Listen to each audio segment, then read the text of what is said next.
segunda parte de evitando la pobreza. Porque aunque estamos viviendo en un momento con cientos de miles de nuevos desempleos, eso no significa nunca que vivamos fuera de la bendición de Dios. Seguimos estando bendecidos por Dios y será una oportunidad que tendrán muchísimas personas de ver la bendición de Él y que prospere el trabajo de sus manos. Así que en la anterior enseñanza hablamos un poco de la pereza, de cómo nos trae pobreza, de cómo las personas desperdician, despilfarran los bienes, etcétera. ¿Qué es lo que quiero decir? Es, no pudimos evitar que esto viniera al planeta. Algunos no pudieron evitar el desempleo, pero todos podemos evitar empobrecer por otras razones. O sea, no tengo control de lo que no está en mis manos, pero de lo que está en mis manos debo ejercer un sabio control para poder seguir adelante. En Proverbios capítulo 6, verso 6, dice así: ve a la hormiga, oh perezoso, mira sus caminos y sé sabio, la cual no teniendo capitán, ni gobernador, ni señor, ojo acá, no tiene capitán, gobernador, ni señor, no tiene jefe la hormiga. Prepara en el verano su comida y recoge en el tiempo de la cosecha su mantenimiento. Perezoso, ¿hasta cuándo has de dormir? ¿Hasta cuándo te levantarás de tu sueño? Como dijo alguien, si hay alguien que tiene sueños y nunca los ve cumplirse, es porque de plano está durmiendo mucho. ¿Hasta cuándo te levantarás de tu sueño? ¿Hasta cuándo vas a dormir? Ojo al 10. Un poco de sueño, un poco de dormitar, solo un poco, no es mucho, un poco. Ponga ahí poco, subráyalo, porque a veces nosotros despreciamos lo poco, ¿verdad? O menospreciamos el asunto que sea poco lo que se hace. Dice, un poco de sueño, no necesita mucho, solo un poco. Y un poco de dormitar y cruzar por un poco las manos para reposo. Así vendrá tu necesidad como caminante y tu pobreza como hombre armado. Es decir, esto de cruzar los brazos por un poco, de dormir otro poco, de perecear un poco, que qué rico andar pereceando, eso lo único que hace es atraer como un imán gigantesco a la pobreza. Y dice aquí que te puede sorprender como un hombre armado, o sea, un asaltante. ¿Qué quiere decir eso? Que no te puedes dormir en tus laureles, no porque ya tienes un poco de ahorro, no porque ya llenaste el presupuesto. Entonces a descansar por aquí, a descansar por allá, porque de pronto dice que la pobreza vendrá como un hombre armado y todo lo que hiciste, quizás de forma diligente, se pierde por estar pensando, no, si solo es un poquito, solo es un poco de tiempo y si no es mucho. ¿Tú sabes que se necesitan solo 21 días para quebrantar un buen hábito? Como también 21 días para reemplazar un hábito o para crear uno nuevo, sea bueno o sea malo. Y ya pasaron más de 21 días en esta pandemia. Ya existen nuevos hábitos en las personas. ¿Qué tal el hábito de que como reciben clase los niños desde la casa, ya no, pues no se van a poner el uniforme, o si no usan el uniforme, entonces una pijama, entonces como ya los hábitos ya se metieron. Y nosotros como padres de familia decidimos cuál va a ser el nuevo hábito que nuestra gente va a practicar. ¿Por qué tú crees que hemos hecho todo esto en casa de Dios? Yo le digo a mi equipo, cuidado, nuestra gente regresa con malos hábitos. Tenemos que seguir adelante, que vean que nos estamos esforzando haciendo todo lo que hacemos, los grupos, los encuentros, la academia, las graduaciones, los lanzamientos, todo, las promesas de fe ensancha. Ya empezamos a planear Hechos 29. Sin estar pensando, de pronto en esa época ya nos van a dejar congregarnos presencialmente. Y si no, pues vamos a hacer como que si no, para que no te falte nada a ti. Porque ese es nuestro llamado. Así que ante esto tenemos que aprender algo. No puede ser que una hormiga termine siendo más sabia que los hijos de Dios que tenemos acceso a la mente de Cristo. Es penoso, es vergonzoso levantar las manos a Dios para adorarlo y cruzarlas para no trabajar.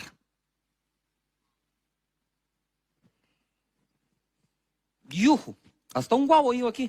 Quiere decir que está pegando esa onda. Debemos ser diligentes. Yo no voy a decir algo, ser diligente o negligente no hace acepción de personas. Los principios de cómo trabajar y todo, no hace acepción de personas, de ninguno, ¿verdad? Y yo les he contado esto, que me recuerdo que un viernes fui a una vigilia de esas clásicas, que empieza a las 9 de la noche, termina a las 6 de la mañana. Yo no me quería perder nada. Puntual, el primer cántico había que estar ahí, ¿verdad? Y aquellas vigilias en que uno salta, danza, se acaban las calorías, ya para la medianoche uno ya está que no sabe ni qué pasó, porque se acabaron las calorías, ¿verdad?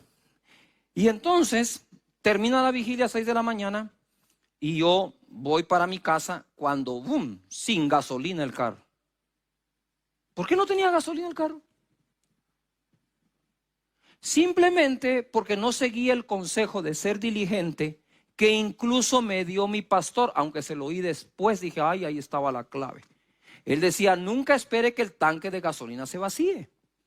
Cuando se gaste un cuarto de tanque, llene el cuarto de tanque. O medio tanque y lo vuelve a llenar. Ah, no, la belleza que iba a hablar hasta en lenguas esa noche, como yo en el Espíritu Santo, decidió que todavía por la gracia y la misericordia de Dios y los ángeles que me rodean, ese poco de gasolina iba a alcanzar. Pues no alcanzó. Y los ángeles creo que solo me observaron diciendo, la negligencia no hace acepción de personas. Ahí me tenía usted a las 6 de la mañana con un envase de plástico, con una manguera, yendo a una gasolinera a pie, caminando para regresar, para sacar la gasolina. Es horrible. ¿Qué necesidad hay de hacer eso?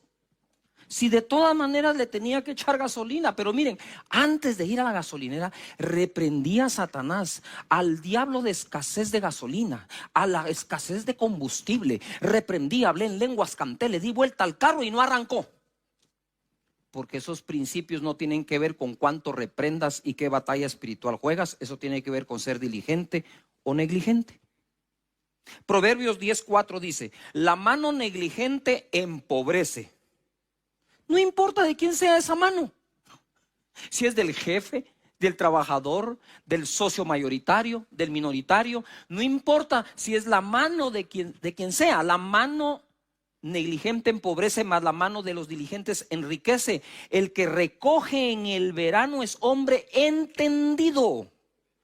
El que duerme en el tiempo de la siega o cosecha es hijo que avergüenza. En otra versión, la traducción al lenguaje actual dice, si no trabajas te quedas pobre, si trabajas te vuelves rico. El que es precavido guarda comida durante el verano, el que duerme durante la cosecha termina en la vergüenza. ¡Wow! Eso merece hasta un traguito de té.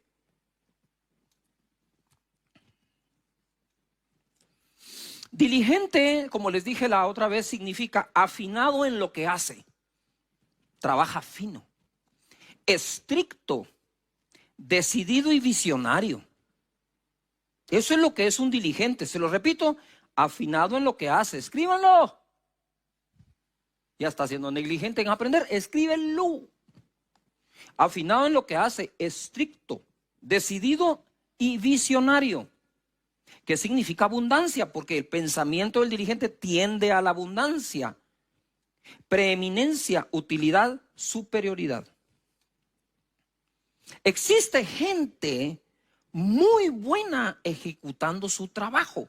Es un buen arquitecto, es un buen médico, un buen odontólogo, es un buen comerciante, vende mucho. Pero al mismo tiempo esa persona es muy mala administrando el fruto de su trabajo. De ahí tienes grandes médicos en quiebra. Grandes arquitectos que les abunda el trabajo, pero nunca les alcanza la plata que ganan.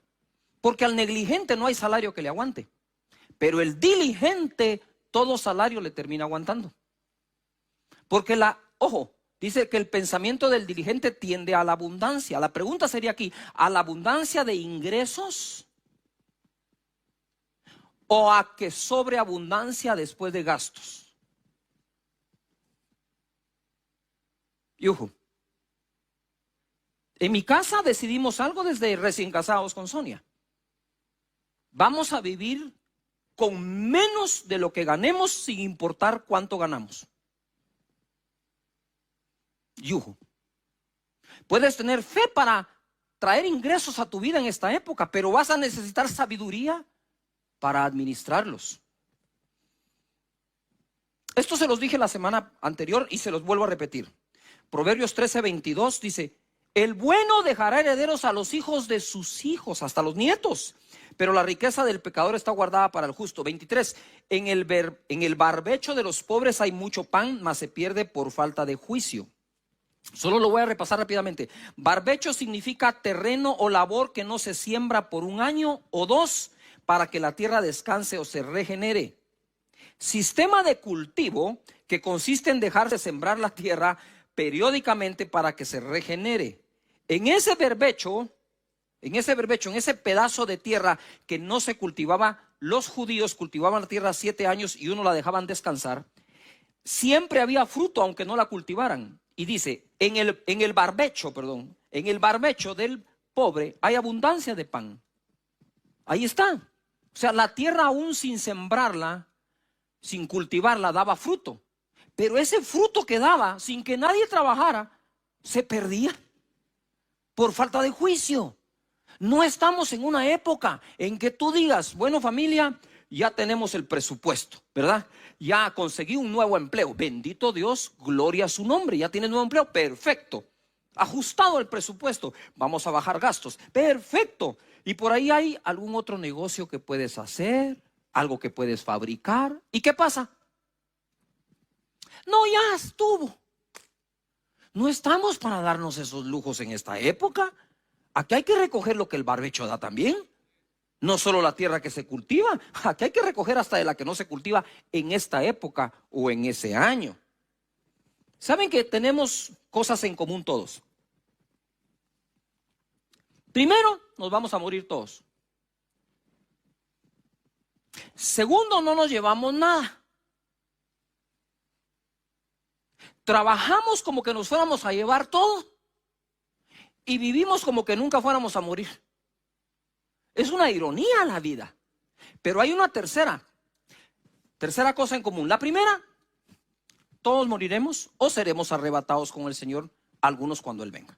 La segunda, no nos llevamos nada. La tercera, todos tenemos en común la economía. Necesitamos recursos económicos y estamos unidos por la economía.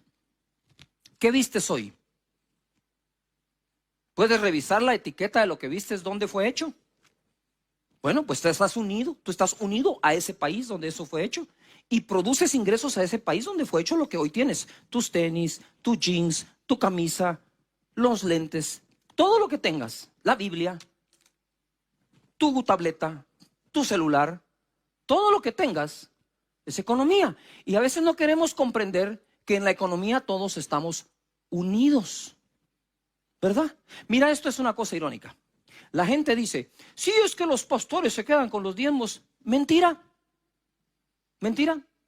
En la mayoría de las iglesias hay una junta directiva que le pone el salario al pastor y a todos los demás. En el caso de esta iglesia son casi 200 trabajadores que reciben paga. Pero la paga que se le da a la planilla completa es mucho menor que lo que se contrata en servicios. Entonces, somos otra entidad en la economía, ¿verdad? Que de lo que recolecta paga servicios. Hay que pagar la luz, sí. Hay que pagar el agua, sí. Hay que pagar la tierra, sí. Hay que pagar limpieza, sí. Hay que pagar muchísimos. Hay que pagar el uso de datos también. Hay que comprar todas estas cámaras y todo el equipo que se usa para bendecirte, también hay que pagarlo. Entonces, si te das cuenta, los diezmos y las ofrendas que llegan a una iglesia siguen su curso de regreso a la sociedad. Y gente que ni siquiera se congrega recibe el beneficio de eso también.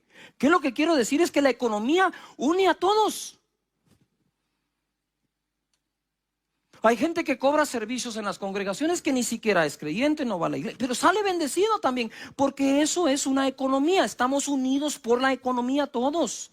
Entonces lo que quiero decirte acá es, si la economía es algo que tira los lazos y une a todos los segmentos, debemos ser todos los segmentos sabios en el uso de los recursos económicos. Dios Padre bendice a cada persona que nos ves con sabiduría para el uso de sus recursos económicos en todo lo que hacen para la honra y la gloria tuya.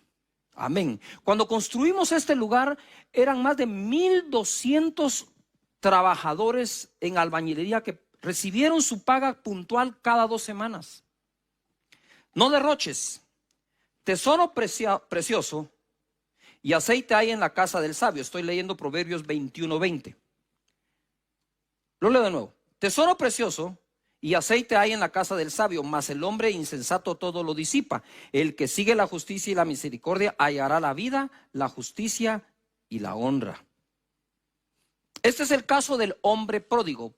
Pastor, ¿por qué no dice hijo pródigo? Porque es que pródigos hay un montón, papás, hijos, tíos, sobrinos y de todo. Entonces hablemos mejor del hombre pródigo. Pródigo significa el que desperdicia. La palabra pródigo, como lo he enseñado varias veces, no aparece en la Biblia, sino que es un título que le pusieron a la parábola, ¿verdad? Y el que sí sabía qué significa pródigo, le puso ese nombre, la parábola del hijo pródigo. Hablemos de los hombres pródigos, de los seres humanos pródigos. Verso 13 del capítulo 15. No muchos días después, ni le tardó la onda, juntándolo todo, por favor subrayen todo. El hijo menor se fue lejos a una provincia apartada y allí desperdició sus bienes viviendo perdidamente. Y cuando todo lo hubo malgastado, vino una gran hambre en aquella provincia y comenzó a faltarle. Se juntó, como dice alguien, el hambre con las ganas de comer. Justo cuando llegó la crisis a la provincia, aquel lo había malgastado todo. Yo escribí algo, dije, bueno, si algún día pierdes todo, pero sabes cómo lo hiciste, lo puedes volver a recuperar. Pero si tienes de todo y no sabes cómo se hizo, el día que lo pierdas, no sabrás ni por dónde empezar. Así que este hijo o este hombre pródigo regresó donde su papá a que le enseñara a ser un buen jornalero o un buen trabajador. Él no sabía ni cómo volver a hacer lo que perdió. Entonces regresó al aprendizaje. Hay que sentarnos a aprender.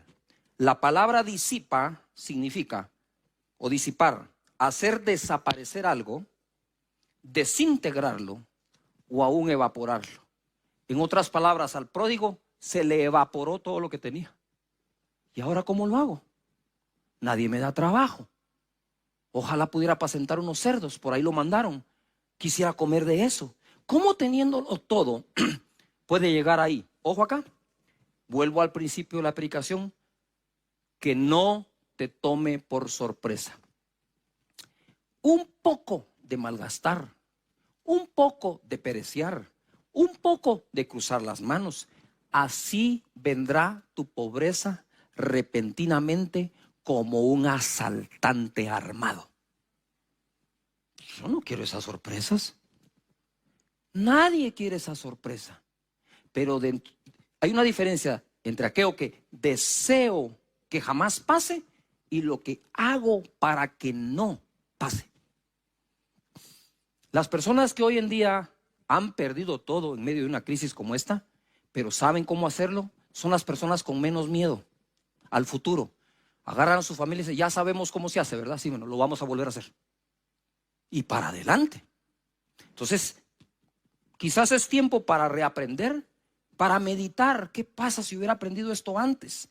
Bueno, ya no podemos regresar el tiempo. Pero ¿qué pasa en el futuro si no lo aprendes ahora? Vamos a repetir los mismos errores del pasado porque esta pandemia tiene que hacer que nos sentemos a pensar y a meditar en qué hemos hecho y qué hemos dejado de hacer. En casa del sabio hay riquezas y perfumes, pero el necio gasta todo lo que tiene. El que busca ser recto y leal encuentra vida y honor. Y ahora voy a la traducción al lenguaje actual. En casa del sabio hay riquezas y perfumes. En casa del tonto solo hay desperdicios. Y escribí acá, este hombre pródigo perdió todo. Ay, ¿cómo lo digo? Lo digo como es, por tonto. Perdió todo por tonto, porque en la casa del tonto solo hay desperdicios, dice. Y vivió, dice, desperdiciando los bienes. Vicios y malas juntas, Proverbios 23:20. Por aquí estoy tomando un poco de la semana anterior que enseñé y algo nuevo. Y ahorita no te lo pierdas porque se pone buenísimo. No estés con los bebedores de vino ni con los comedores de carne, porque el bebedor y el comilón empobrecerán, y el sueño hará vestir vestidos rotos. Empobrecer y vestidos rotos. Oye a tu padre, a aquel que te engendró, y cuando tu madre envejeciere, no la menosprecies.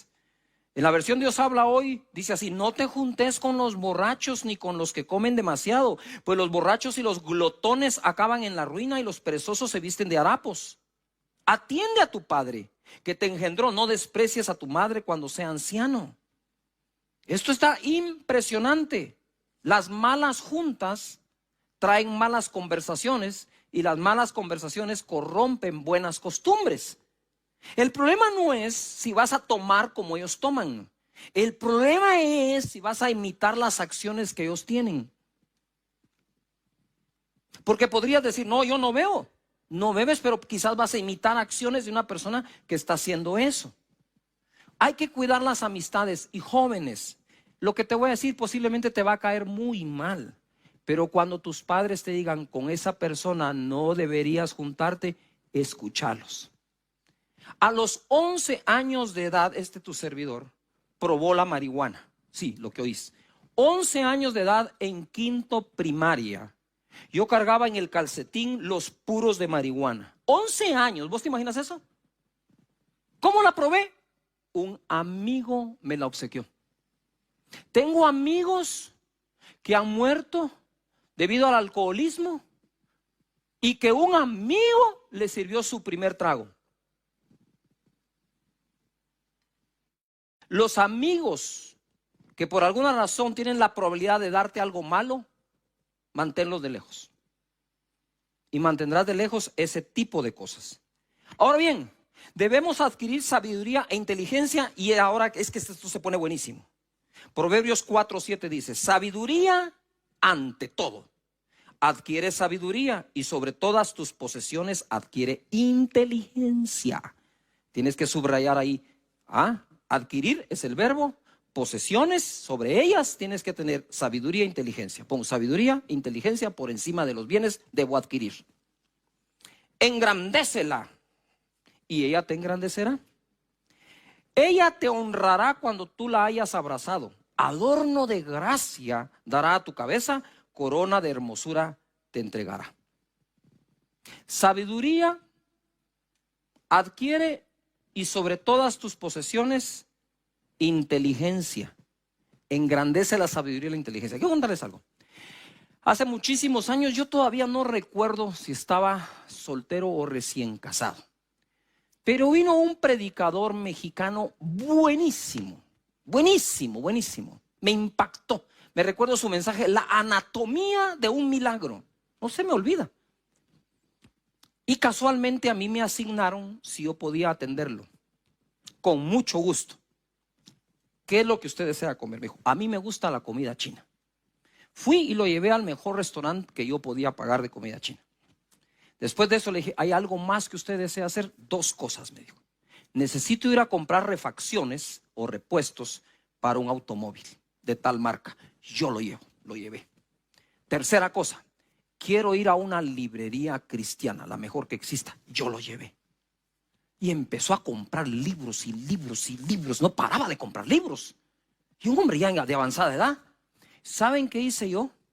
Bueno, se me quedó viendo. Él me dijo: joven, me dijo, Cash, sí, adquiera conocimiento, porque el conocimiento nadie se lo roba, me dijo.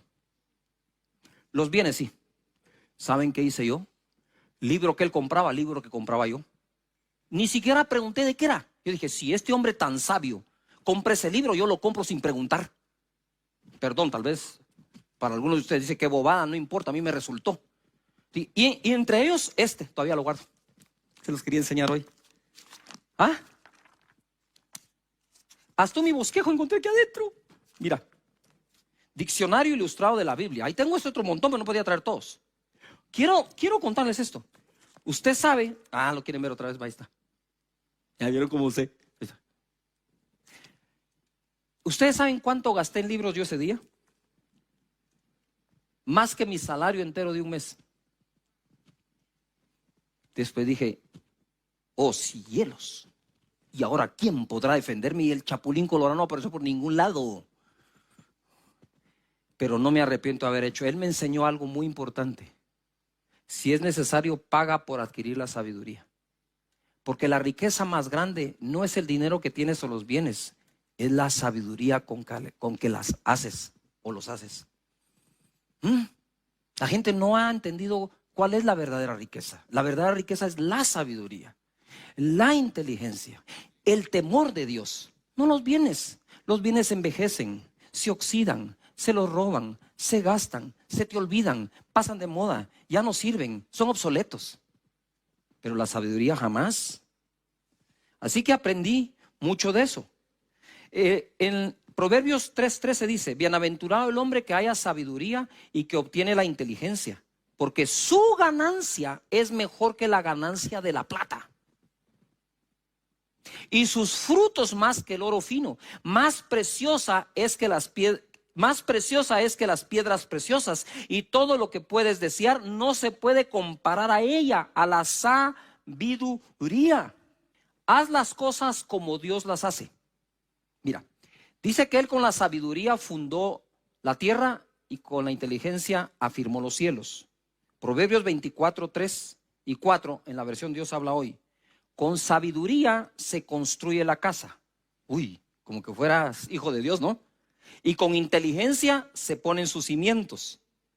Con conocimientos se llenan sus cuartos de objetos valiosos y de buen gusto. ¡Wow! Si Dios usó la sabiduría para fundar la tierra y para afirmar los cielos, luego dice que nos enseña que nosotros debemos usar la misma sabiduría para construir la casa y la inteligencia para afirmarla y el conocimiento para llenarla de todas las cosas que tanto te gustan. Pero nosotros tenemos gustos, ¿verdad? A mí me gustaría este mueble, a mí me gustaría este televisor, a mí me gustaría este comedor. Sí, la inteligencia y la sabiduría, ¿dónde está? La estás adquiriendo, porque dice que es así como se hace. Trabajo primero, casa después. Proverbios 24:27.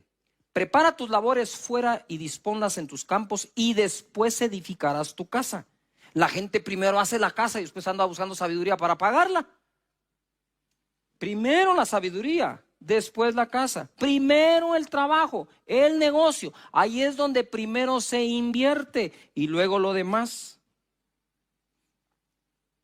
Palabra de Dios para todos se lee así: antes de construir tu casa, asegúrate de tener preparados tus cultivos y ordenadas tus labores. En la versión Dios habla hoy dice: arregla tus negocios en la calle y realiza tus tareas en el campo, y luego podrás construir tu casa. Proverbios 19:14 dice: la casa y la riqueza son herencia de los padres, mas de Jehová la mujer prudente. ¿Cuánta gente ora porque Dios le envíe su pareja a sus hijos? Creen la segunda parte del verso, mas no la primera. De Jehová es heredarle una buena mujer a tu hijo, créelo. Pero de los padres es llegar a heredarles la casa y los bienes. Pero no podemos heredar bienes si no educamos a quien nos va a heredar. Porque Salomón decía: será vanidad y mucho dolor que el que venga después de mí no sea sabio para hacer las cosas. Por eso esa sabiduría para la economía se toma en el hogar. Es importante que lo hagamos. Pero te agrego una más: bendición para los nietos. Proverbios 13:22 dice: el bueno dejará herederos a los hijos de sus hijos. Y en la versión de la traducción al lenguaje actual dice así: las riquezas del hombre bueno serán para sus nietos, pero las riquezas del pecador serán la herencia de la gente honrada. Bendito sea el Señor. Y quiero ir cerrando con esto. Mira, Dios dice que primero mires por tu negocio y después harás tu casa. Si ya respetas eso, puedes pasar al segundo nivel. Que la casa y los recursos económicos son herencia de los padres mientras Dios le consigue mujer. Quiere decir que el factor tiempo que transcurre desde que tienes a tu hijo a que llega a casarse, en ese tiempo Dios quiere bendecirte para que heredes a ellos. Pero además dice que ese hombre justo que hace bien las cosas podría dejar herederos a los nietos o a los hijos de sus hijos. Tú dices, Pastor Cash, si me acompañan por favor, Pastor Cash, yo creo que ya es tarde para mí, ya estoy grande, no hice ni una ni la otra. Para serte sincero, puede ser posible, es posible, pero no estás tarde para enseñarle a tus hijos a que amen el adquirir sabiduría y conocimiento, el que hagan todo por ser sabios y diligentes, que dejen la pereza a un lado, el malgasto, el despilfarro, y se dedican a ser sabios con sus bienes y adquieran inteligencia sobre cada uno de ellos. Esa será tu buena herencia. Y a ellos se levantarán y enseñarán a los demás. Si no lo lograste enseñar a los hijos, enséñalo a los nietos. Pero es importante porque la palabra del Señor dice en el Proverbio 22, 29, ¿has visto hombre solícito en su trabajo? O sea, bueno para trabajar, delante de los reyes estará, dice. No estará delante de los de baja condición. Solícito significa oportuno, preparado, rápido, que ha desarrollado sus habilidades. Y para cerrar voy a ir de nuevo a este libro. Ese día aprendí más con este hombre de Dios en una librería que lo que predicó en el púlpito. Solo me recuerdo el título de su prédica: La anatomía de un milagro. Habló de la unción, del poder para sanar enfermos. Me encantó. Pero lo que aprendí entrando con él a una librería nos ha valido hasta este día. Lo que aprendí en el regazo de mi madre, a contar los recursos, a saberlos administrar, a ser diligente, a que el pensamiento tiende a la abundancia. Eso no tiene precio alguno. Así que te dejo allí esa propuesta: adquiere la sabiduría, el conocimiento. Tocan 9 temas: la paternidad de Dios, sus nombres que santificamos, su reino, su voluntad, su provisión, su perdón, el librarnos de la tentación y del mal. Y termina cerrando con que de Él es el reino, la gloria y el poder por todos los siglos. Amén. Hoy vamos a tratar el tema, ¿verdad? Porque vamos en esta secuencia de el pan nuestro de cada día, dánoslo hoy. Primera cosa, y para que vayamos metiéndonos acá. Cuando llegamos a pedir el pan o la provisión, ya hemos reconocido a Dios por Padre. Como he dicho, sin la correcta doctrina de la paternidad de Dios y en la relación con Él como nuestro Padre, es muy difícil tener las demás doctrinas de manera saludable. Porque pasar de que solamente es Dios y nosotros criaturas, a que es nuestro Padre y nosotros sus hijos, que somos herederos de Él y coherederos con Cristo, cambian muchas cosas. De tal manera que ya pasaste por reconocer su paternidad, disfrutar de ella, ¿verdad? Puedes hablar con Él de todas las cosas que hace como Padre para ti. Yo le digo: Señor, yo estoy seguro que mientras dormía, según el Salmo, tú hiciste algo por mí anoche, se va a manifestar hoy. Eso he enseñado y eso es lo que vivo también. Y Padre, muchas gracias por adoptarme, por darme derechos, por darme tu espíritu, por hacerme nacer de nuevo. Esa paternidad hermosa, eres un buen Padre. Y luego pasamos a hablar de su nombre, ¿verdad? Y dentro de los nombres está Jehová Jireh, por lo tanto, Él es proveedor. Y después de eso venimos a pedir que su reino, ponga atención a eso, quiero que subraye la palabra reino porque tiene mucho que ver con la provisión. Para que venga tu reino, que se haga tu voluntad. Para cuando llegas a decir el pan nuestro de cada día, dánoslo hoy. La renta de la casa, por favor, dámela hoy. El colegio de los hijos para pagarlo, dame el ingreso hoy. El trabajo que me hace falta, dámelo hoy. Cuando llegas allí, tú estás súper archi mega recontra conectado con tu Padre y todo lo que Él es. Por lo tanto, tu fe se va activando. Por eso es que Él no dejó el pan nuestro, aunque lo necesitamos al principio de la oración, sino lo deja ahí en medio. Ahora, otra cosa más. La gente dice que orar no es pedir, pero mira, Padre nuestro que estás en los cielos, santificado sea tu nombre, lo estás adorando. Venga a nosotros tu reino es una petición, hágase tu voluntad es una petición, danos el pan de cada día es una petición, perdona nuestras deudas es una petición, líbranos de la tentación es una petición y del mal es una petición. ¿O no son peticiones? Estás pidiendo que venga su reino, estás pidiendo que se haga su voluntad, estás pidiendo el pan, estás pidiendo, ¿verdad? Perdón por los pecados, estás pidiendo que no entres en tentación y ser libre del mal. Sí, está llena de peticiones la oración. Entonces volvamos de nuevo. El pan nuestro de cada día, dánoslo hoy. Uy, solo ahí hay mucho que desarrollar. Primero, ¿de quién es el pan? Exacto. Lee. El pan nuestro. Es nuestro el pan. ¿Estamos de acuerdo? Es nuestro. ¿Pero quién lo tiene? El Padre. El pan nuestro de cada día, dánoslo hoy. Ahora bien, el pan es nuestro según esto. Lo tiene Dios. Entonces, ¿se pide o no? Por supuesto que se pide. Dánoslo hoy. Es una petición. Y luego de acá viene esto. Esta interpretación, ¿verdad? Tradicionalmente se ha creído que es el pan de un día, dámelo este día. O sea, ¿verdad? El pan del lunes, el lunes. No necesito que me des el pan del martes, el lunes. Pero si eso fuera así, estaría fuera de todo el contexto bíblico de lo que Dios ha hecho para proveer, excepto con el maná que dio en el desierto, en el cual ya no estamos, ni el pueblo de Israel está.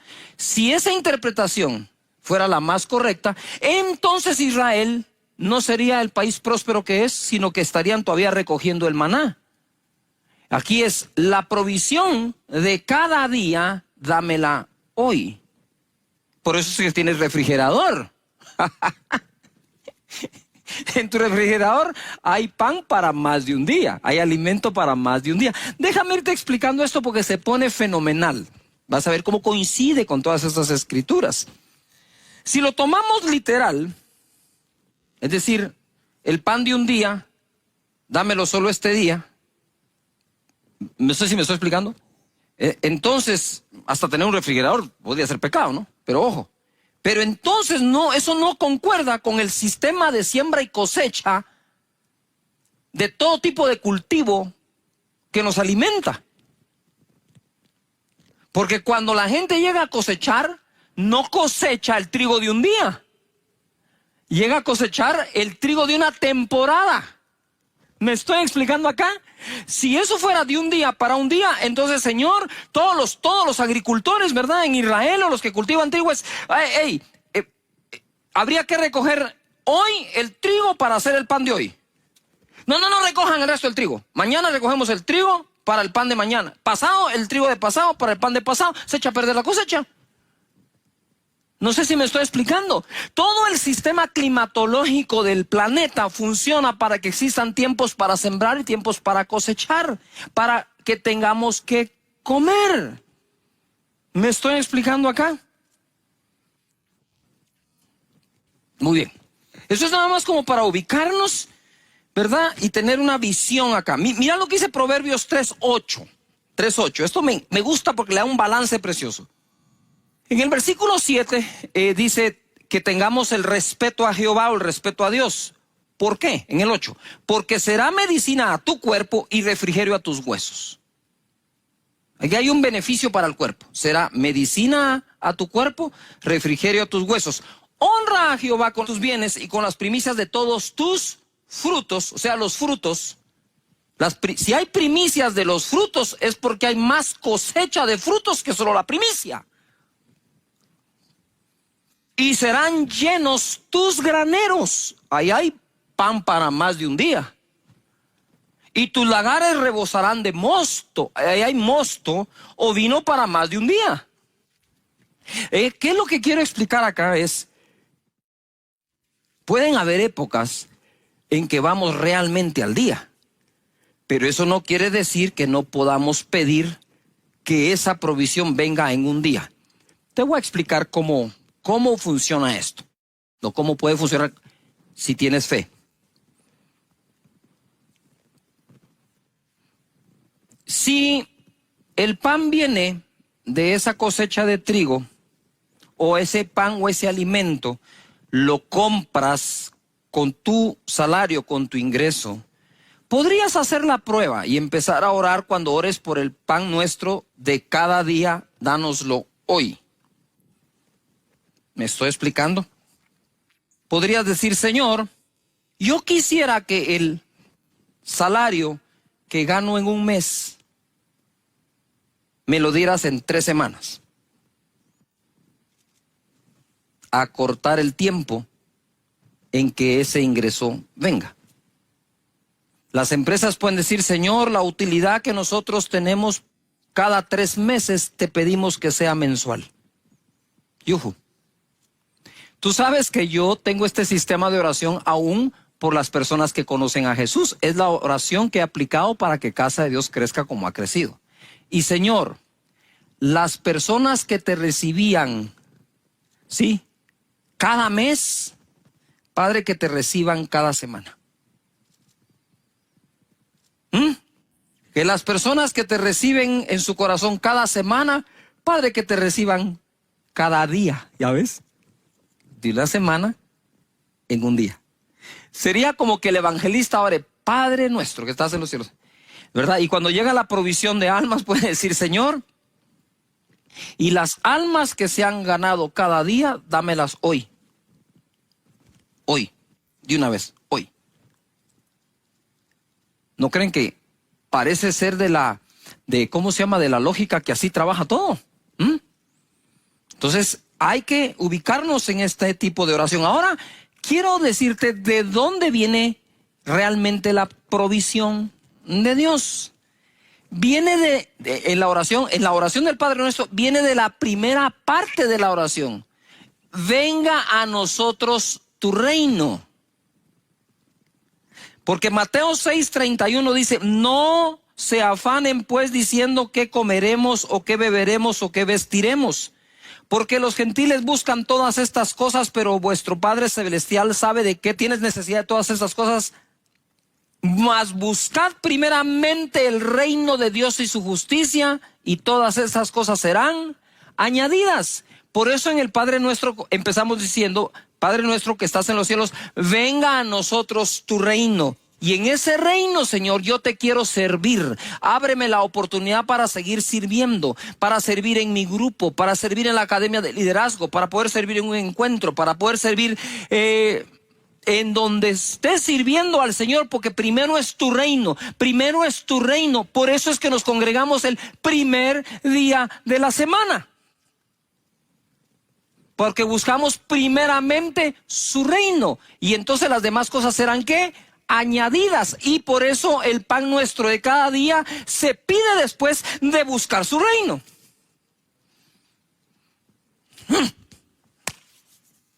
Padre, yo me voy a congregar aquí.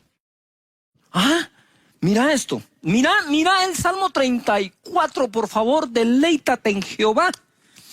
Dice el Salmo 34:1, bendeciré a Jehová en todo tiempo. Su alabanza estará de continuo en mi boca, de continuo. No solo el día domingo, de continuo. En Jehová se gloriará mi alma, lo oirán los mansos y se alegrarán. Engrandeced a Jehová conmigo y exaltemos aún a su nombre. Busqué a Jehová y él me oyó y me libró de todos mis temores. Los que miraron a él fueron alumbrados y sus rostros no fueron avergonzados. Este pobre clamó y le oyó Jehová y lo libró de todas sus angustias. El ángel de Jehová acampa alrededor de los que le temen y los defiende. Gustad y ved que es bueno Jehová. Dichoso el hombre que confía en él. Temed a Jehová vosotros sus santos, pues nada falta a los que le temen.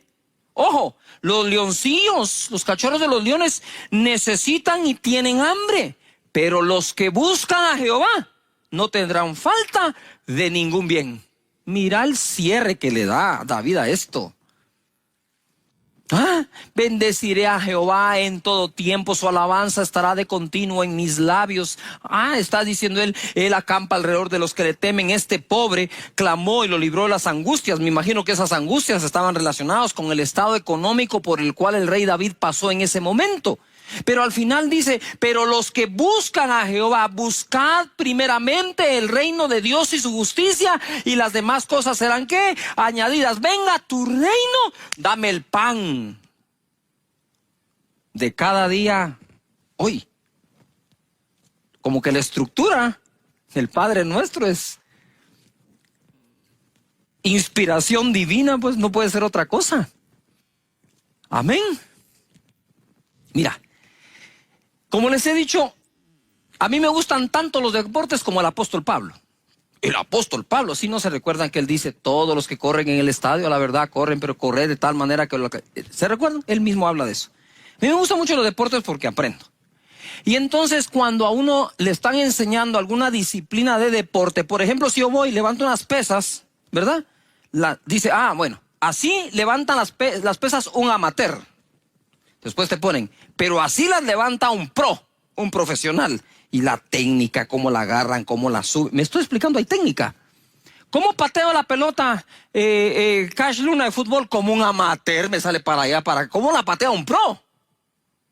Ellos saben dónde ponen el peso, cómo se inclinan, qué ángulo agarran, cómo patean la pelota, dónde dejan la vista. ¿Cómo juega golf un amateur? ¿Y cómo juega golf un pro? ¿Cómo juega? Me estoy explicando. La diferencia son los gestos, el orden, la estructura. Ahora, perdón acá lo que voy a decir. ¿Cómo ora un amateur y cómo ora un pro? Yuhu, valga la comparación. Dios quiere que aprendamos a orar como pros. Profesionales en oración para la gloria del Señor. Que sepamos qué se ora primero, para poner fundamento, qué se ora después, cómo va increciendo la oración hasta decir, dame el pan de cada día hoy. Él es nuestro proveedor. Déjame seguirte diciendo acá. Los que buscan a Jehová no tendrán falta de ningún bien. Salmo 23:1. Jehová es mi pastor. Nada que me faltará. Buscad primeramente el reino de Dios y esas cosas serán ¿qué? Venga tu reino y después el pan nuestro de cada día, dánoslo. Ven la estructura, perdón que insista en esto, no quiero ser tan redundante, pero quiero dejarlo tan claro que cuando tú estés orando y llegues a ese momento, digas, Padre, no me hará falta de ningún bien y empieces a pedir conforme su voluntad.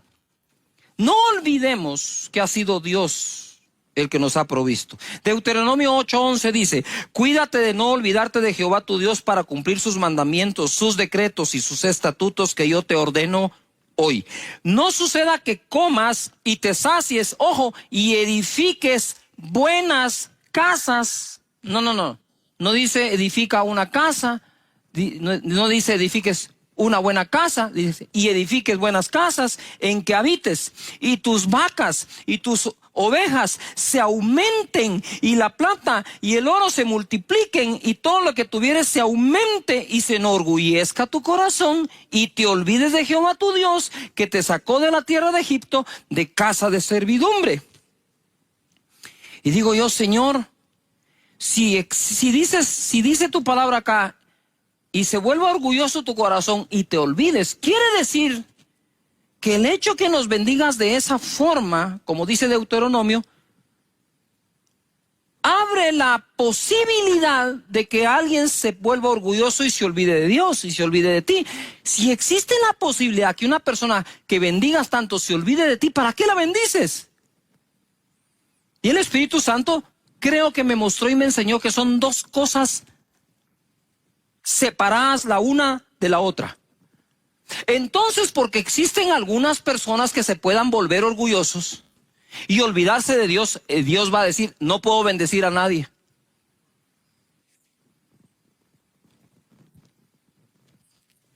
¿Cómo así?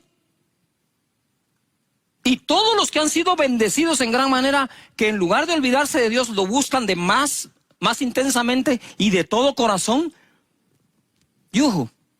Pero piensa por un momento como padre. ¿Te gustaría ver a tu hijo mal, pero que no se olvide de ti? ¿O preferirías verlo bien aunque se olvide de ti? Ojo, esto es delicado.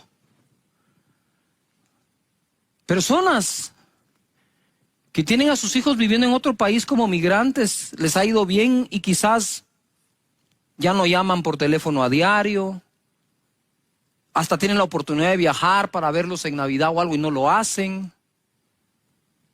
Quizás el afán de la vida los absorbió, se han olvidado un poco de quiénes fueron los que lo apoyaron, lo educaron, lo bendijeron. Sin embargo, aunque al padre y madre le duela eso, prefiere verlos bien allá que mal aquí. Ese es el amor que tiene Dios como Padre para con nosotros. Él no quiere que nos perdamos, Él no quiere que nos volvamos orgullosos, pero tampoco quiere vernos sin este tipo de bendiciones. Él desea bendecirte. Mira lo que dice el verso 17 de Deuteronomio 8. Y digas en tu corazón: mi poder, ojo, y la fuerza de mi mano me han traído esta riqueza, de la que habló anteriormente. 18. Sino acuérdate de Jehová tu Dios, porque Él te da el poder de hacer las riquezas, a fin de confirmar su pacto que juró a tus padres, como en este día. Muchas cosas aprendemos de este verso. Primero es, en lugar de olvidarte, reconocerlo. Entonces lo reconocemos. Si el Señor te dio el trabajo, te dio la empresa, todo, reconócelo todos los días. Señor, si esta empresa existe es por ti, si estos clientes compran es por ti, es por la gracia que nos has dado. Gracias, Señor, por las utilidades. Aparto el diezmo que es tuyo de lo que me has dado, y lo reconoces. Eso guarda tu alma de olvidarte de que fue Él y de ponerte orgulloso. Ahora aquí hay una pequeña trampa respecto al olvido. Porque el hecho que lo mencionemos no quiere decir que realmente lo reconozcamos. Mira esta. Si tienes tanto miedo en medio de esta pandemia de lo que será tu provisión en el futuro, ¿verdad? Y temes que no va a volver a ver la provisión que había antes, lo más seguro es que inconscientemente ya se te olvidó que fue Dios el que te dio en el pasado. Porque si estás consciente que es Dios el que te dio en el pasado, ¿por qué tener miedo si va a haber en el futuro, si el mismo Dios que te dio en el pasado te dará en el futuro? ¡Yuhu! ¡Yuhu! Esto es cuestión de olvidarnos de que ha sido Dios el que nos dio el poder de hacer los bienes. No es nada más decir: yo no me acuerdo de Dios, no voy a la iglesia, no me quiero... No, que esto es muy sutil. Hay que tenerle mucho cuidado. Pero si tú sabes y reconoces que ha sido Dios el que ha provisto el pan de cada día para tu vida, no hay que temer del día de mañana, sino decir: Señor, yo reconozco, Padre eterno, que tú eres mi buen Padre, que tu nombre es Jehová Jireh, Señor, que tú me has provisto, que no le ha faltado nada a mi familia ni le faltará, porque el que dio el poder de hacer todo esto ha sido tú y seguirás siendo tú por todos los siglos, y mis generaciones sabrán que en esta casa tú eres el proveedor. Así se ora. Gloria a Jesús. Estoy muy contento hoy, ¿verdad?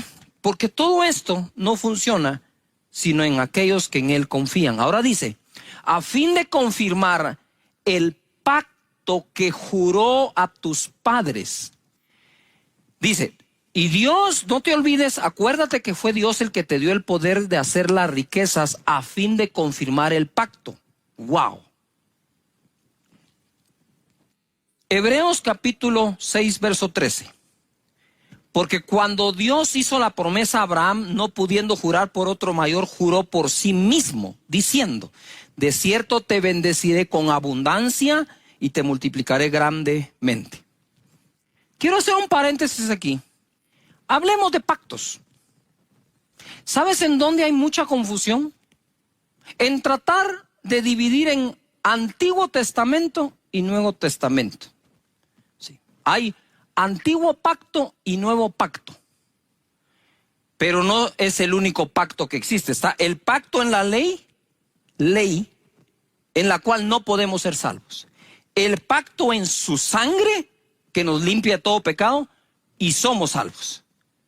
Ese pacto emigró, cambió. Pero, ojo, no podemos enmarcar Dios de esta fecha para atrás era diferente de esta fecha para adelante. Que Dios sigue siendo el mismo de ayer, de hoy y de siempre. Ojo acá. En el tiempo histórico de todos los personajes del Antiguo Testamento, y ojo, no hay un solo pacto. ¿Quién dice que solo el pacto de la ley existe ahí? A ver, les voy a dar un ejemplo.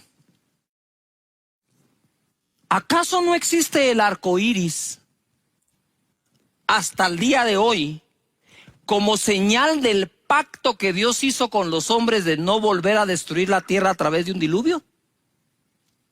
Y ojo, ¿acaso no existe también dentro del Antiguo Testamento promesas que no tienen que ver con la ley, sino tienen que ver con el amor de Dios y la fe que le tenemos a Él? ¿O acaso en el Antiguo Testamento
no existen profecías de que por su herida fuimos nosotros curados? ¿Eso ya no está vigente o está vigente?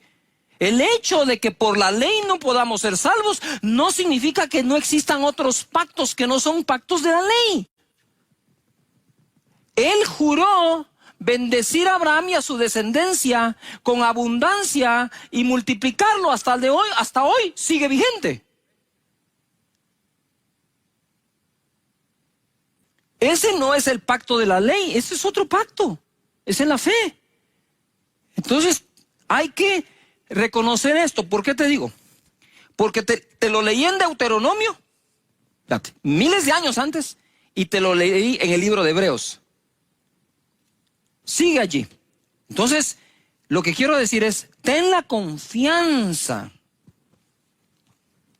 de que Dios, el bendecirte, sigue vigente. Y el prosperarte, incluso económicamente, como le dijo Abraham, sigue vigente. Por eso, el pan nuestro de cada día, dánoslo hoy, es mucho más amplio ese segmento de la oración que lo que alguna vez hemos pensado. 3 bendiciones por las cuales Jesús pagó. Ojo lo que quiero enseñar ahora.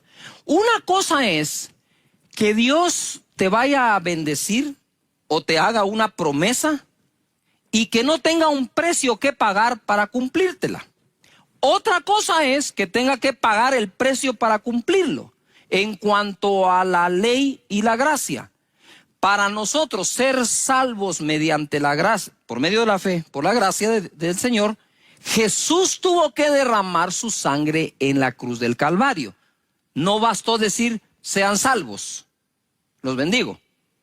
Dijo, no, un momento. La ley exige que un cordero muera para expiación de los pecados. Viene Jesús, el Cordero de Dios, y entrega su vida en la cruz para salvarnos. Otra es la sanidad. Por eso cuando oramos por sanidad, ojo, no es cuestión que Dios desee sanarte, es cuestión que Jesús pagó para que seas sano.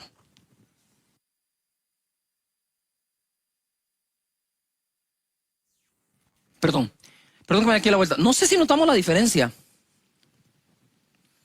¿verdad?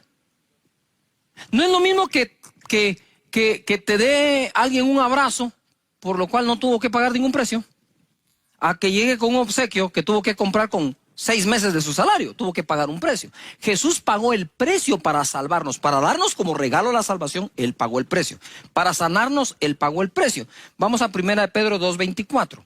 Quien llevó Él mismo nuestros pecados en su cuerpo. Sobre el madero, Él llevó los pecados.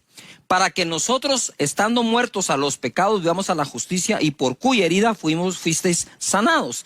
Dice la escritura, Él llevó nuestras enfermedades, sufrió nuestros dolores, por su herida fuimos nosotros curados. Ponga atención, Él llevó nuestra enfermedad, pero nunca se enfermó, porque la llevó en la cruz, no la llevó durante los 33 años de vida. ¿Me estoy explicando? Porque entonces, si Él llevó mi enfermedad, no en la cruz, sino que la llevó durante toda su vida, tuvo que haber sido enfermo desde niño. Y ojo, Él llevó nuestros pecados sobre el madero en la cruz. No es que Él tomó los pecados y Él pecó toda la vida. ¿Me estoy explicando? Fue en la cruz, en el momento de su sacrificio. Segunda de Corintios 8:9. Pongan atención a este verso. Porque ya conocéis la gracia de nuestro Señor Jesucristo, que por amor, subrayen, por amor a vosotros se hizo pobre, ojo, siendo rico. ¿Qué era entonces? ¿Pobre o rico? Claro. Así como fue sano, pero llevó la enfermedad, fue santo, pero llevó el pecado, Él no fue pobre, pero llevó la pobreza en la cruz cuando lo despojan de sus finas vestiduras y muere como pobre. Muere como que fuera pecador sin serlo. Él pagó el precio por amor a nosotros. Y mira lo que dice, se hizo pobre, no dice fue pobre, se hizo pobre siendo rico. Algunos dicen era rico en el cielo. No está hablando de eso, porque entonces sería otra cosa. Lo que está hablando aquí es lo siguiente. Mira, es muy difícil creer realmente con las escrituras que Jesús fue pobre si tenía tesorero. ¿Acaso no fue Judas el tesorero? Perdón, no era el contador, no era el que va a la contabilidad, era el que guardaba el tesoro que desde niño recibió cuando los reyes de Oriente le trajeron oro, ¿verdad? Y usó todo eso para bendecir a las demás personas. ¿Qué es lo que quiero decir acá? Es que Él pagó ese precio. Entonces, cuando tú vas a orar por tu provisión, vas consciente que Él pagó el precio, consciente que Dios juró bendecirte con abundancia, consciente de que Él fue el que dio el poder de hacer la riqueza, ojo acá, para confirmar su pacto. No está hablando de confirmar el pacto de la ley de nuevo. Esto es todo un estudio hoy.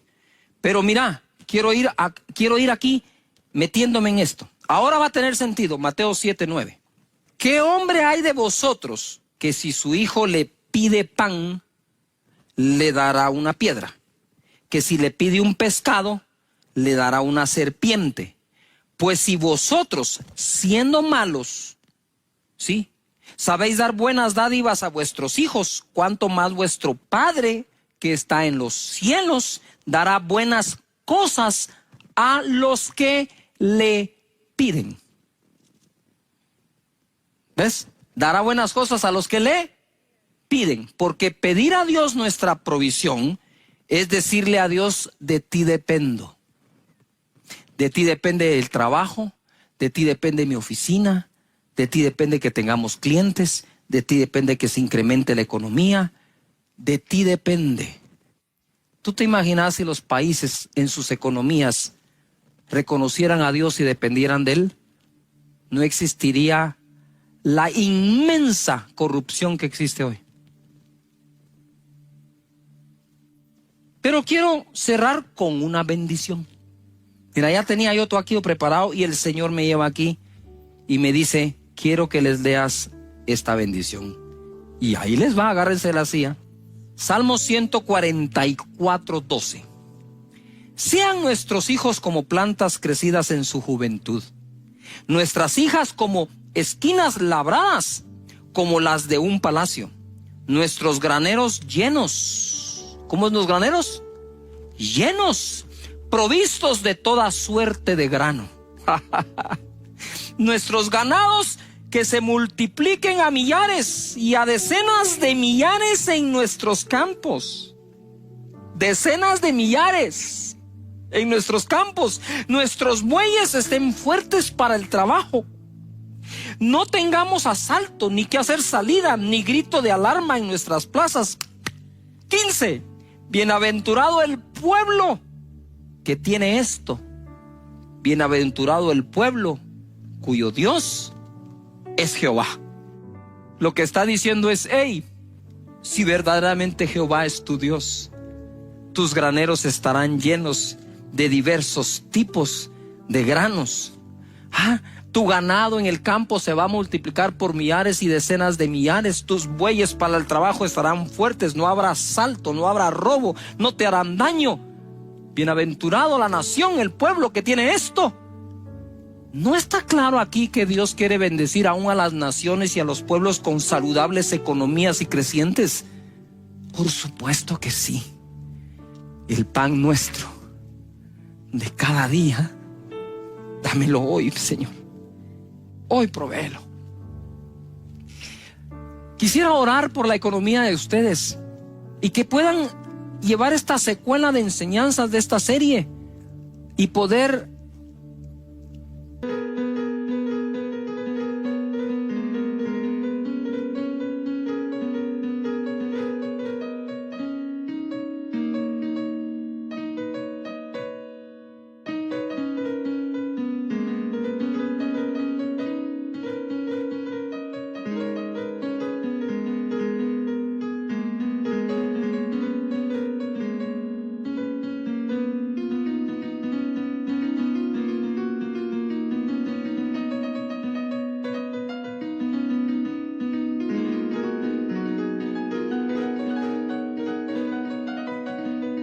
así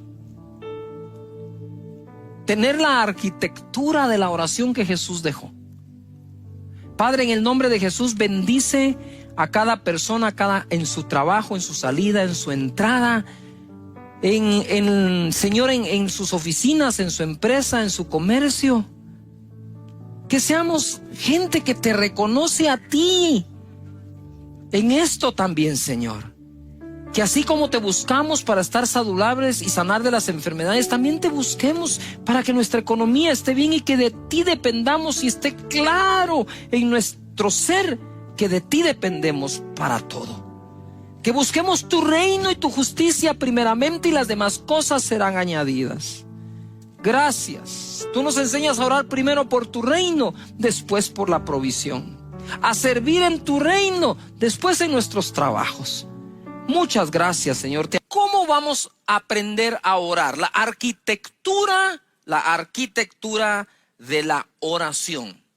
Jesús, en una sencilla y corta oración, dejó un contenido impresionante. Acompáñenme a Mateo capítulo 6, verso 8. Leemos así: vosotros pues oraréis así: Padre nuestro que estás en los cielos, santificado sea tu nombre, venga tu reino, hágase tu voluntad como en el cielo, así también en la tierra.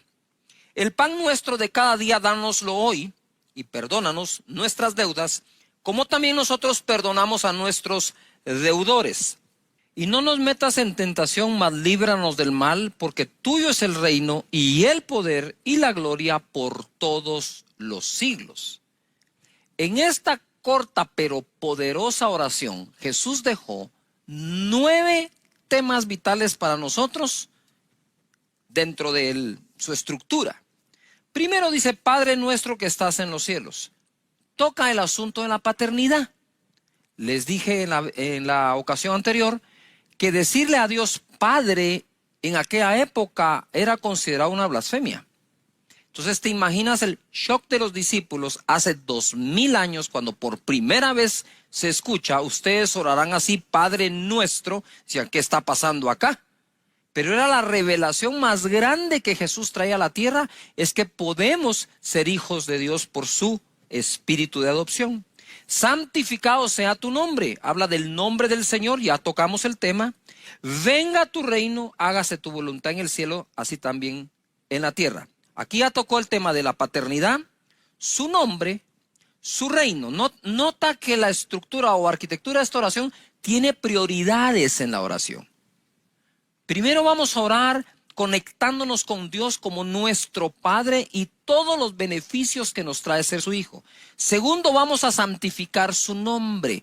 Aunque no lo llamamos por su nombre, porque es nuestro Padre, nadie llama por su nombre a su Padre. Jesús nunca dijo Jehová. Jesús siempre dijo mi Padre, vuestro Padre, nuestro Padre. Pero tiene nombre. Y mencionamos los diferentes nombres compuestos de Dios que nos traen muchísimos beneficios. Luego oramos por su reino. Ya te diste cuenta que cuando entramos en oración y le damos prioridad a Dios, estamos cumpliendo con aquello de buscar primeramente el reino de Dios y su justicia, y lo demás será ¿qué? Añadido. Hágase tu voluntad, mira cómo escala, la paternidad, sus nombres, su reino, su voluntad, aquí en la tierra como es hecha en los cielos.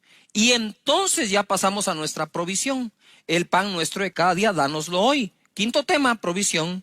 Sexto tema, perdón. Perdona nuestras deudas, así como también nosotros perdonamos a nuestros deudores.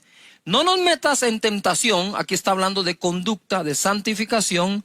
Líbranos del mal, eso es de todo aquel mal, de enfermedades, de pobreza, de miseria, de los que nos persiguen, de aquellos que son enemigos ocultos nuestros. Todo lo que tiene que ver con el mal también está incluido en la oración. Y termina con un sello poderoso, porque tuyo es el reino, tuyo es el poder, la gloria por todos los siglos.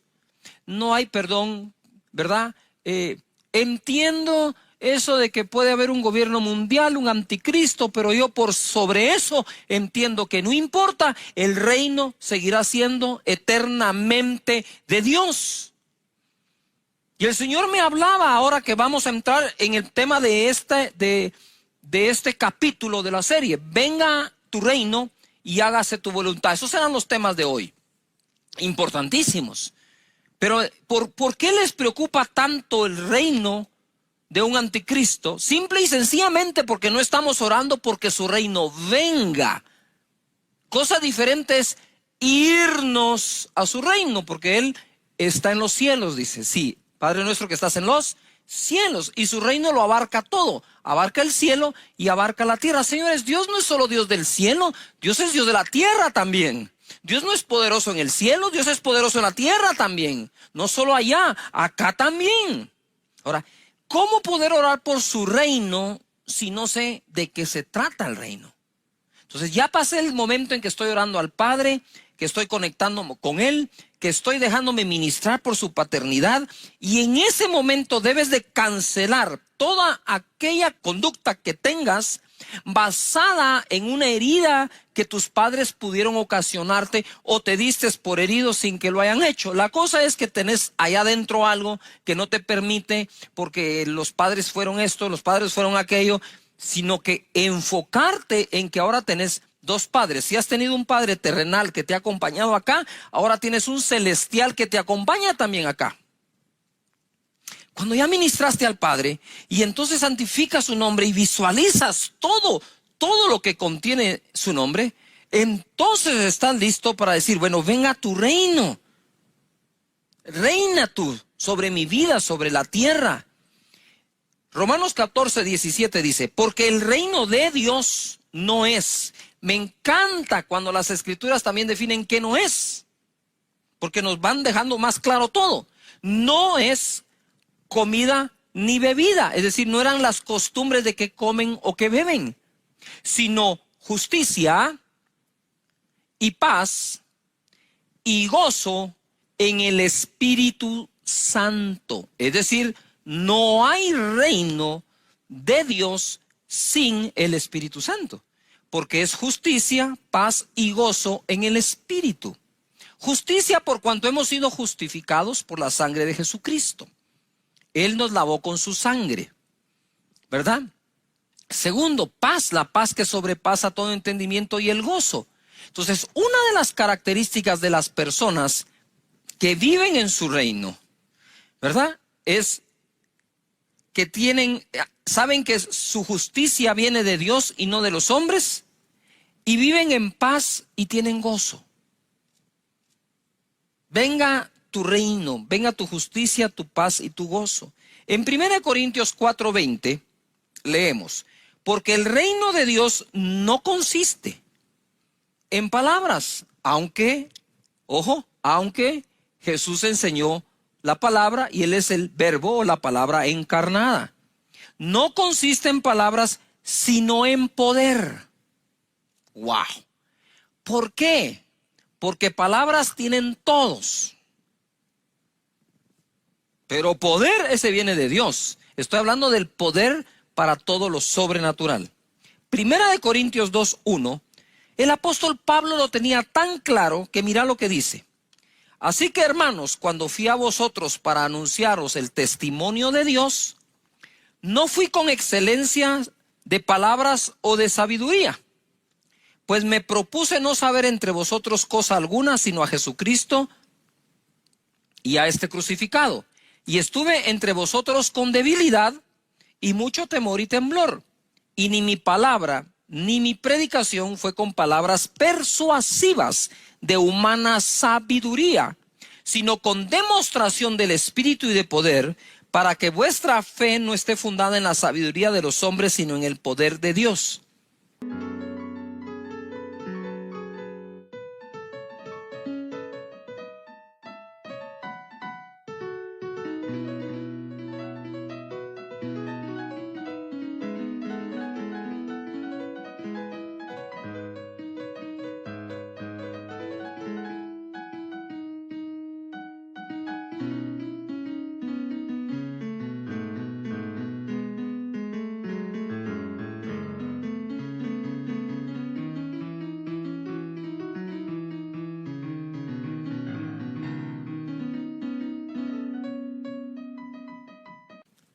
He aquí el por qué es tan importante que el poder del Espíritu Santo sea manifiesto, para que la fe no se base en palabras de persuasiva sabiduría de hombres, no se basa en la elocuencia de una persona, no se basa en la excelencia de las palabras que tiene para hablarnos, sino en que es evidente que Dios le acompaña.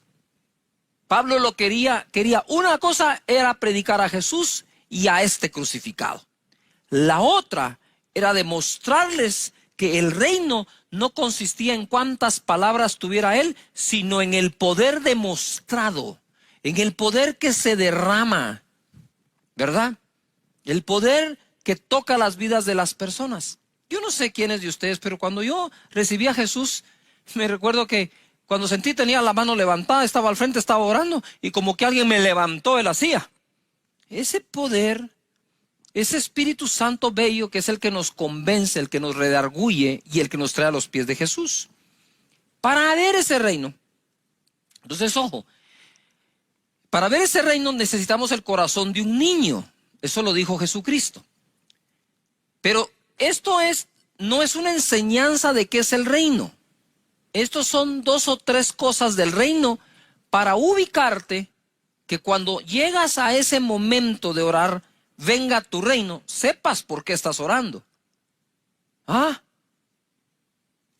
Si es, Señor, que venga tu reino, justicia, paz y gozo, Padre Santo, en mi casa hace falta personas que te conozcan en mi hogar. Justifícalos por la fe, levántales la fe, Señor, para que te conozcan, para que vengan a tus pies y que podamos tener paz y gozo aún en medio de toda esta situación que vive el mundo entero. Que se sepa, que se note que nosotros vivimos en tu reino, de acuerdo a un reino que no es de los hombres, sino que es de Dios. Nacemos de nuevo. Juan 3:3, ese es el propósito. Respondió Jesús y le dijo: de cierto te digo que el que no naciere de nuevo no puede ver el reino de Dios. Y nacemos del Espíritu. Ahora, quiero decirles algo. Cuando Jesús aparece en escena, cuando Él nace, ustedes se recordarán que incluso mandaron a matar a todos los niños, ¿verdad? Y cuando Jesús nace en un contexto, ¿verdad? Él nace en un momento en que Israel estaba sometido al imperio romano. Y lo he dicho en otras ocasiones y lo repito en este contexto para que oremos que venga su reino. está el reino de los romanos y el reino de los judíos. Está el emperador romano, está el César y están los centuriones y toda su línea de comandos y de autoridad. Y de este lado están los ancianos de Israel, ¿verdad? Y que incluso estaban esperando un rey, por eso es que querían que Jesús se volviera rey. Entonces ahora Jesús entra ahí y la audiencia de Jesús eran todos. Dice que toda la ciudad se agolpaba para escucharlo, qué iba a decir después de ver lo que hacía. Y entonces en ese contexto está Roma con sus leyes, con sus preceptos, y está Israel con lo mismo. Y de pronto aparece Jesús y dice: el reino de los cielos es semejante a, y boom, la tira. Y ahora la audiencia está un poco confundida porque dice: no, el reino de los romanos, no, dice Israel, no, el reino de Israel, no, dice Jesús, miren, ninguno de los dos como tal, qué bueno que tengan su gobernador y ustedes sus ancianos, pero aquí se trata de que el reino de Dios venga. Entonces yo le oro a Dios, incluso a nivel mundial, por esa política tan extrema y dividida en la que estamos viviendo. Le digo: Señor, no es el reino ni de estos ni de aquellos. Venga tu reino, Señor, todos los días, en la mañana, en la noche, que venga tu reino, que se haga tu voluntad en la tierra, como es hecha en los cielos. Ya te diste cuenta, ojo, que para ese momento de la oración, tú no has hablado nada acerca de ti. Has recibido revelaciones de ti, pero todo ese periodo de la oración es puesto los ojos en el autor y consumador de la fe, en nuestro Padre, en su nombre, en su reino, su voluntad. Después de eso vamos a hablar del pan de cada día. Porque cuando llegues a hablar de la provisión de cada día, en ese momento tu fe está hasta el tope, porque visualizas a Dios como es, proveedor, sanador, nuestra justicia, bandera, nuestra defensa, Rey de reyes, Señor de señores, el león de la tribu de Judá, el lirio de los valles, el sol de justicia, el alfa y el omega, el principio y el final. ¿Cuánto puedes adorar a Dios solo con santificar su nombre? Para cuando llegas a decir: ay, Señor, necesito trabajo, y no, olvídate, ya la fe está hasta arriba, no vas a pedir trabajo, vas a pedir empresa. Por eso el Señor deja este orden en esta oración. Algo que te puede ayudar es ir a revisar las parábolas que hablan del reino. Son muchas, pero aquí te tengo 7 principales. La parábola del sembrador, el trigo y la mala cizaña, el grano de mostaza, la levadura, el tesoro escondido, la perla de gran precio y la red que se tira para sacar los peces. Ahora vamos a Mateo capítulo 11, verso 12. ¿Por qué es tan importante orar que venga su reino? Desde los días de Juan el Bautista hasta ahora, dijo Jesús, el reino de los cielos sufre violencia y los violentos lo arrebatan. Esto se ha dado a muchas interpretaciones. Para que tengamos un poco más de luz de este pasaje, quiero leerlo en la versión Dios habla hoy. Desde que vino Juan el Bautista hasta ahora, el reino de los cielos sufre violencia y los que usan la fuerza pretenden acabar con él. Señores, nada ni nadie va a impedir que el reino de Dios venga, que el reino de Dios se establezca. ¿Ya se dieron cuenta? No es el gobierno de un lado ni del otro, ni de unos ni de aquellos, sino el de Dios. Pero ese reino que está estableciéndose en la tierra sufre violencia. Dice, y los violentos creen que con su fuerza pretenden acabar con el reino. Entonces tú estás orando: Padre, ya estás con la paternidad de nuevo, perdón que insista, pero estoy tratando de guiarte, de dirigirte como pueda, a que lleves esa arquitectura, ese diseño de la oración a tu dormitorio, a tu alcoba, cerrada la puerta, en privado, y puedas orar de esta forma y tener resultados. Pasemos al otro tema. Hágase tu voluntad.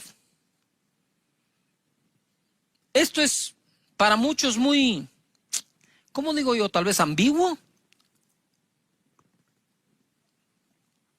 no está claramente definido. Pero ¿cómo puede ser que en un hogar terrenal, el nuestro, sí esté definida la voluntad de papá y mamá para los hijos? Sí se define la voluntad.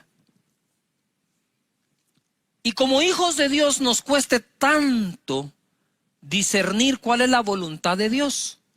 Entonces vayamos de lo general a lo específico. Romanos 12:2. No os conforméis a este siglo o este mundo, sino transformaos por medio de la renovación de vuestro entendimiento para que comprobéis o experimentéis, dice otra versión, cuál sea la buena voluntad de Dios, agradable y perfecta. Para empezar, sabemos que la voluntad de Dios es buena, agradable, perfecta. Claro, hay momentos en que estar haciendo la voluntad de Dios sabemos que es bueno, pero no es tan agradable, es incómodo, y de perfección le vemos poco porque no vemos el panorama completo que Dios tiene para nuestra vida.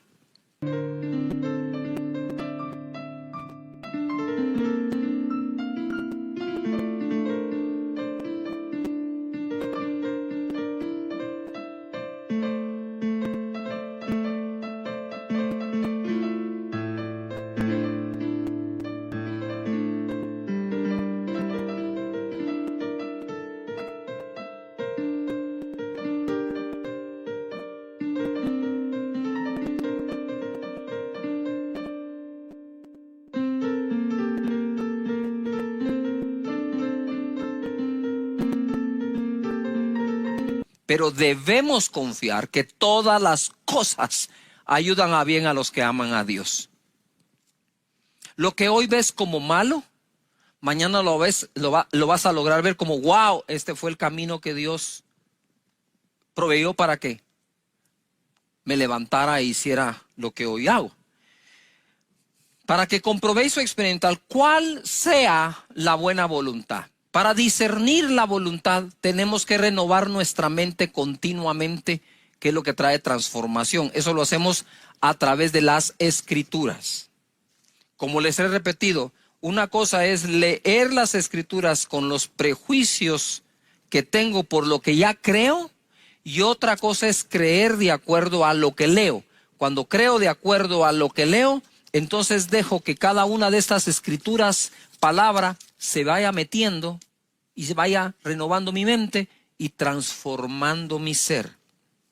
Así que la voluntad de Dios es buena, agradable y perfecta.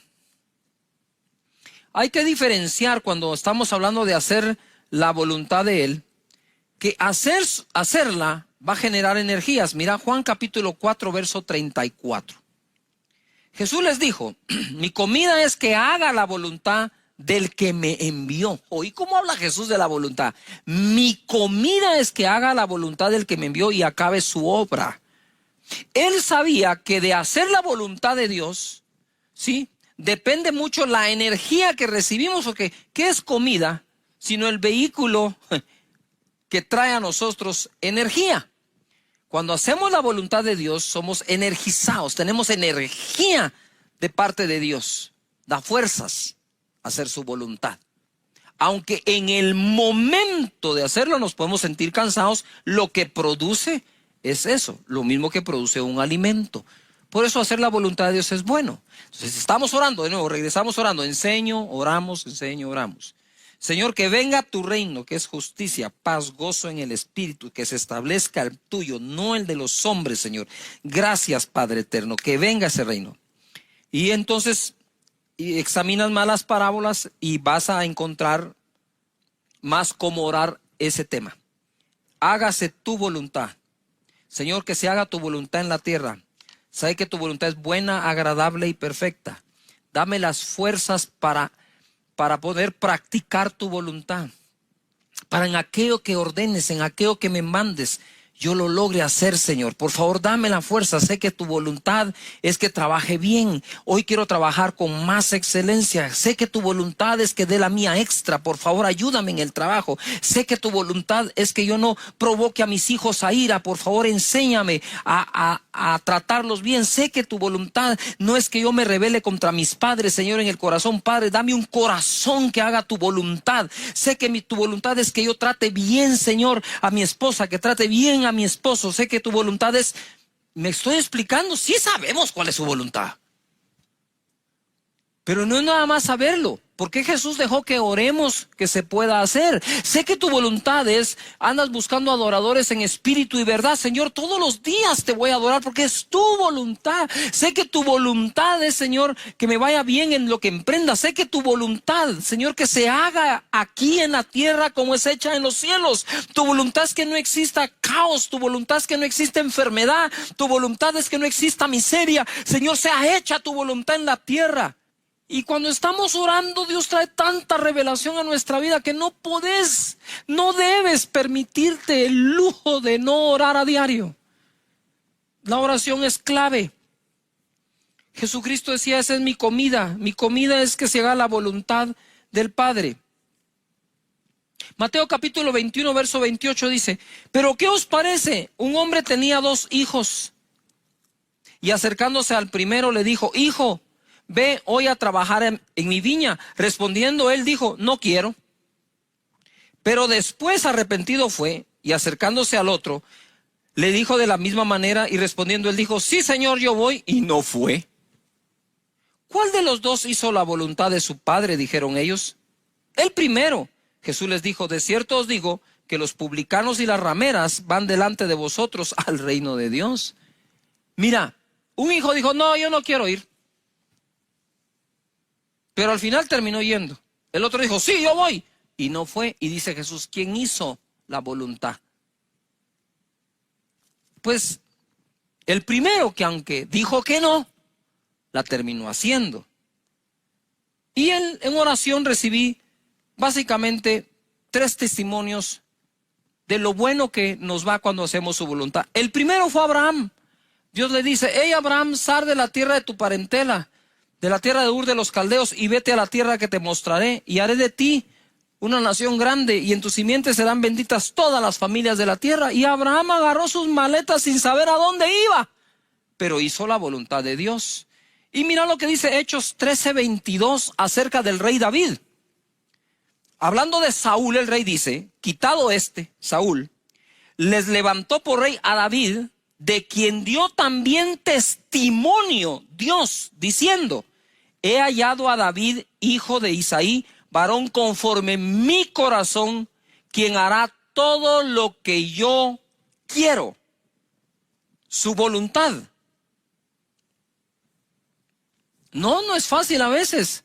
David tuvo N defectos, Abraham tuvo N defectos, pero al final los 2 hicieron la voluntad de Dios. Así como aquel hijo dijo no y al final fue. Y saben una cosa, decirle no a Dios no solo se hace con palabras, a veces se hace con actos, a veces se hace con actitudes, pero lo que cuenta es lo que al final hagas, que hagas su voluntad. Jesús, en Mateo capítulo 26, verso 38, entonces Jesús les dijo, mi alma está muy triste hasta la muerte, quedaos aquí y velad conmigo. Yendo un poco adelante se postró sobre su rostro orando y diciendo, Padre mío, si es posible, pasa de mí esta copa, pero no sea como yo quiero, sino como tú. Y esta oración, dice la Escritura, la hizo 3 veces Jesús. 3 veces. Repetir sin sentido son palabras huecas y vacías. Repetir con sentido es insistencia por fe. Jesús, o sea, hacer la voluntad del Padre, yo sé cuál es. Debo ir a la cruz. Pero Señor, si hubiera alguna posibilidad de que la humanidad se salve sin que yo tome de esta copa, al final entendió que no. Pero mira la consecuencia, Filipenses 2:5. Haya pues en vosotros este sentir que hubo también en Cristo Jesús, el cual siendo en forma de Dios no estimó el ser igual a Dios como cosa a que aferrarse, sino que se despojó de sí mismo o a sí mismo, tomando forma de siervo, hecho semejante a los hombres. Y estando en la condición de hombre, se humilló a sí mismo, haciéndose obediente hasta la muerte y muerte de cruz. Obediente, su voluntad. 9, por lo cual Dios también le exaltó hasta lo sumo y le dio un nombre que es sobre todo nombre, para que en el nombre de Jesús se doble toda rodilla de los que están en los cielos y en la tierra y debajo de la tierra, y toda lengua confiese que Jesucristo es el Señor, para gloria de Dios Padre. Bendito sea Dios por haber hecho la voluntad del Padre. Hoy está exaltado hasta lo sumo y le dieron un nombre sobre todo nombre, para que en ese nombre los que están en el cielo, en la tierra y debajo de la tierra se hinquen y confiesen que Jesús es el Señor. Gracias, Padre eterno. Gracias. Entonces, resumen, empiezas a orar el Padre Nuestro de esta manera, no en una repetición vacía, sino consciente de que estamos orando en cada uno de esos 9 temas que Dios nos dejó para orar.